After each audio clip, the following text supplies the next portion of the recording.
Oke, selamat apa ya?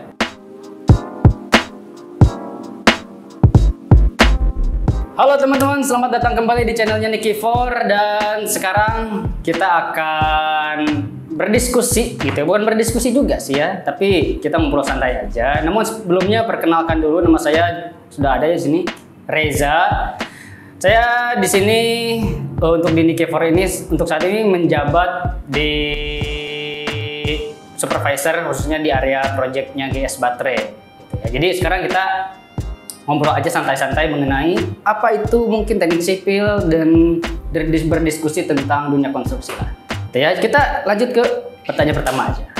Ya, Mas Reza, kemarin kan ada berita kebanjiran di rel daerah Semarang. Menurut Mas Reza, untuk menanggulangi itu apa tanggapan Mas Reza sebagai engineer di dunia konstruksi ini? Kebanjiran di rel kereta api ya, yang ada di Semarang.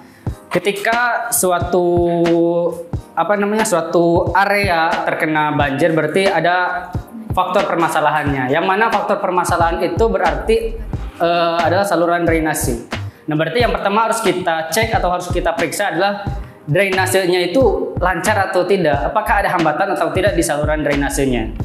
Kalau awalnya memang itu tidak pernah banjir, meskipun dengan intensitas hujan yang cukup tinggi, nah berarti ada permasalahan di saluran drainasenya. Jadi mungkin saran dari saya untuk masyarakat yang ada di sekitar situ, rel kereta yang ada di Semarang, silakan periksa kondisi saluran yang ada di area tersebut. Pasti itu ada yang tersumbat. Begitu. Terima kasih, Ismi. Pertanyaan dari Markonah. Di tempat saya, jalanannya banyak yang rusak, sehingga banyak genangan air. Dan anehnya lagi, lubang salurannya berada lebih tinggi dari jalan. Nah, kalau seperti itu, langkah untuk repair kerusakan jalan tersebut sebaiknya seperti apa? Soalnya arus lalu lintas di sini cukup tinggi. Mohon dijawab ya. Terima kasih. Ketika repair jalan gitu ya, apalagi dengan arus lalu lintas yang cukup tinggi, yang pertama kita harus memanage lalu lintasnya dulu. Apakah mungkin dialihkan, ataukah mungkin dibuka sistem buka tutup gitu ya, agar ketika proses pengerjaan si perbaikan jalan tersebut bisa berjalan dengan lancar.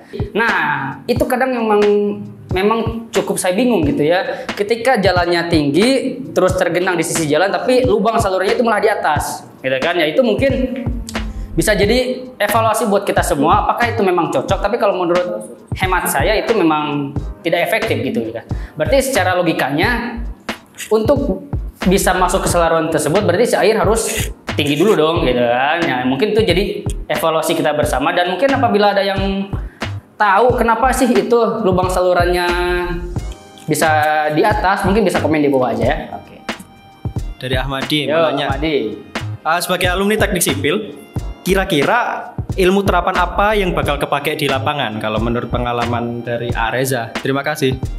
Oke, ilmu terapan yang lebih banyak diterapkan gitu ya di dunia kerja. Karena kan kita khususnya strata 1 atau S1 itu secara fungsi dan jabatan itu lebih ke dalam tahap perencanaan, kalau tidak sebagai pengawas gitu ya. Berarti yang mana kita harus bisa memahami bagaimana memanage suatu proyek atau manajemen konstruksinya, bagaimana kita mengatur sebuah proyek dan mengatur yang namanya mutu dari suatu proyeknya, terus juga memanage waktunya dan memanage keuangannya, yang supaya si proyek itu bisa berjalan dengan baik. Dan hal tersebut bisa kita sebut dengan yang namanya manajemen konstruksi gitu ya. Jadi hal tersebut yang menurut hemat saya sangat bisa bermanfaat di dunia kerja begitu.